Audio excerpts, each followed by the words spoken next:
No dia 28 de agosto de 1859, o Sol estava no fim de mais um dos seus ciclos de 11 anos. Um máximo de atividade solar já era esperado por volta de 1860. Mas alguns astrônomos perceberam, ainda no dia 28, que várias manchas solares começaram a aparecer na superfície do Sol. Apenas um dia depois, auroras boreais foram vistas no hemisfério sul, chegando até Queensland, na Austrália. Para comparação, esse mesmo paralelo passa por São Paulo, Mato Grosso do Sul, Minas Gerais e Espírito Santo. Mas a surpresa de verdade veio no dia seguinte. Pouco antes do meio-dia, o astrônomo Richard Carrington estava fazendo observações solares quando ele foi agraciado com a oportunidade de ser a primeira pessoa na história a estar observando o Sol durante um evento nunca antes visualizado, uma explosão solar. Essas explosões são extremamente energéticas e fazem um brilho extremamente intenso aparecer na superfície do Sol. Elas afetam praticamente todas as camadas da atmosfera solar. O plasma, que contém átomos ionizados, é aquecido até temperaturas incrivelmente altas. Com isso, esses íons podem ser acelerados até velocidades próximas às da luz. Essa interação de íons se movendo a velocidades altíssimas com o resto dos íons na atmosfera solar libera energia na forma de ondas eletromagnéticas, incluindo raios X e raios gama. Mas algumas vezes, além da explosão de ondas eletromagnéticas, você tem uma ejeção de massa coronal. O mesmo plasma superaquecido que causou a explosão solar é ejetado do Sol. Uma espécie de sopa de átomos que tiveram os seus elétrons arrancados e agora estão livres voam para fora do Sol a velocidades incríveis. Átomos como um todo, no seu estado natural, são neutros. Isso é, o núcleo contém prótons que possuem cargas positivas, mas o átomo também possui elétrons orbitando o núcleo, que tem carga negativa. A soma dessas cargas geralmente é zero, mas quando você separa os elétrons dos núcleos atômicos, você deixa de ter carga zero. E uma grande lição da física que revolucionou nosso entendimento do universo é uma das leis fundamentais do eletromagnetismo. Cargas elétricas em movimento geram campos magnéticos. Então agora nós temos uma sopa de plasma superaquecida que não só carrega cargas elétricas, como também o próprio campo magnético gerado por essas cargas. Tipicamente, uma ejeção de massa coronal demora poucos dias para chegar até na Terra. Como átomos têm massa, eles não se movem na velocidade da luz. Por isso nós conseguimos ver uma explosão solar antes de nos preocuparmos com o plasma no nosso caminho. A explosão solar emite luz, ou ondas eletromagnéticas, enquanto uma ejeção de massa coronal emite apenas matéria.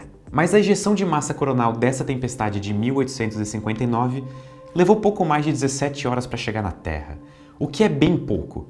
E o que se seguiu disso foi a maior tempestade geomagnética já registrada na história. A Terra possui um campo magnético que nos protege da radiação e partículas carregadas vindas do espaço. Mesmo que nós não notamos, esse campo está sempre aqui com a gente. Mas esse campo não é rígido. Ele pode ser alterado sempre que partículas carregadas entram em contato com ele. O campo magnético redireciona as partículas carregadas, alterando o seu percurso. Um dos efeitos disso são as auroras boreais, que em situações normais estão reclusas às latitudes mais altas do hemisfério norte. Mas quando nós temos uma situação extrema, como a grande tempestade solar de 1859, as partículas carregadas viajando a altíssimas velocidades comprimem a magnetosfera da Terra. Isso aumenta a intensidade do campo magnético e, como resultado, o plasma começa a se mover ainda mais rápido. Essas cargas elétricas em movimento induzem correntes elétricas que podem ser sentidas no solo. Se as auroras do começo do vídeo deixaram você assustado, a tempestade geomagnética resultante do choque da massa coronal com a magnetosfera terrestre causou auroras que podiam ser vistas até no Caribe e Colômbia. Isso significa que você poderia ver auroras mesmo estando no norte e nordeste do Brasil. Nos Estados Unidos, existem relatos de mineiros que foram acordados pelas luzes tão intensas das auroras que eles começaram a preparar o seu café da manhã e ir trabalhar mesmo ainda sendo de madrugada. Habitantes da região nordeste dos Estados Unidos aparentemente conseguiam até ler jornais no meio da noite apenas iluminados pelas auroras. Mas isso não é tudo. Lembre-se que tempestades geomagnéticas induzem campos elétricos e magnéticos. Em 1859, telefones ainda não existiam. A comunicação de longo alcance era feita primariamente com o uso de telégrafos. E telégrafos, de forma simplificada, funcionam da seguinte maneira. Você aperta um botão e esse botão gera uma corrente elétrica que percorre um fio e chega até quem você quer mandar a mensagem. Você pode então enviar mensagens usando o código Morse, por exemplo. Quando os fios de telégrafo começaram a sofrer com as correntes elétricas induzidas sobre eles pela tempestade geomagnética, o resultado deixaria qualquer um de nós que vive uma sociedade digital simplesmente assustados. Algumas estações começaram a produzir faísca, que em alguns casos viraram incêndios. A estação de Bruxelas, uma das maiores da Europa na época, ficou incomunicável durante a pior parte da tempestade. A linha de telégrafo não parava de acusar novos sinais, e as correntes elétricas medidas eram praticamente constantes. Alguns operadores levaram choques mesmo com o sistema estando desligado, e outros, mesmo com o sistema desligado, conseguiam continuar operando e enviando mensagens apenas com a corrente elétrica induzida pela tempestade. Mas aqui vem a parte interessante. Mesmo com esses efeitos na comunicação de longa distância da época, nenhum grande prejuízo econômico foi notado. Grande parte dos países do mundo ainda não tinham suas próprias redes de telégrafo instaladas, e a maior parte dos que já tinham continuaram a operar normalmente depois da tempestade passar. Mas isso levanta a questão: o que aconteceria com a civilização hoje caso uma tempestade geomagnética desse porte acontecesse? Será que os nossos dados seriam apagados ou os nossos computadores destruídos? Em 1859, nós não tínhamos redes elétricas como nós temos hoje. Eletricidade em todas as casas ou dispositivos que funcionavam somente com eletricidade não eram o status quo. Nós vivemos na era da internet e, consequentemente, nós sofreríamos prejuízos bem maiores no caso de outra tempestade solar como a de 59. O primeiro impacto seria sentido nos nossos satélites. Nós atualmente temos incontáveis satélites funcionando em órbita da Terra, e o uso deles vai desde o GPS, que está nos nossos celulares, até o acesso à internet ou operações financeiras com cartões de crédito. Uma tempestade solar como a de 59 pode destruir ou impactar seriamente os circuitos eletrônicos deles. Satélites não são como postes que você pode ir trocar o que tiver defeituoso. Isso é caro e provavelmente demandaria um novo lançamento de um novo satélite inteiro.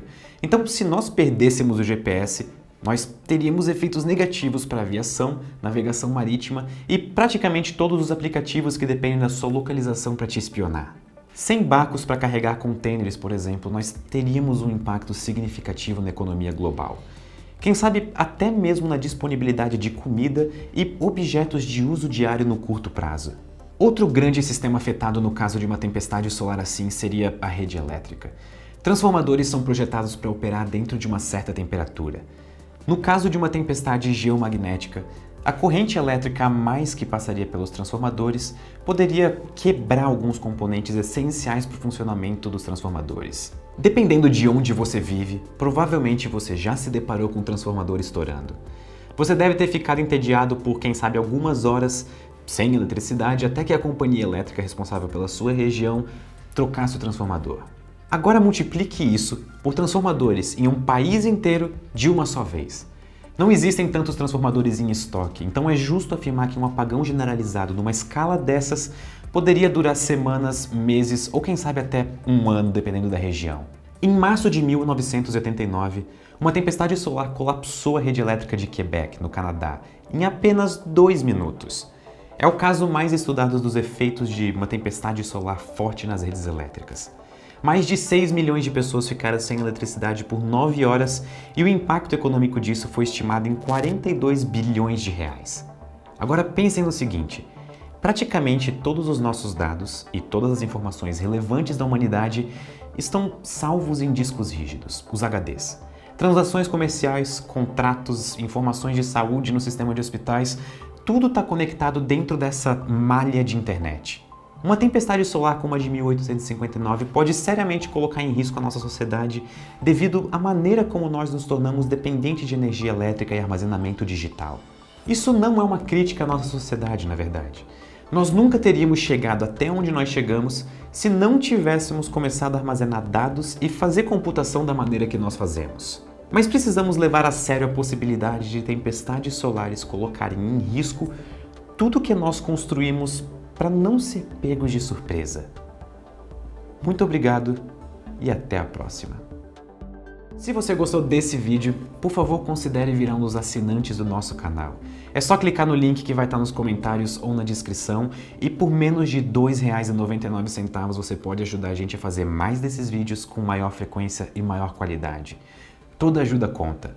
Vejo vocês na semana que vem.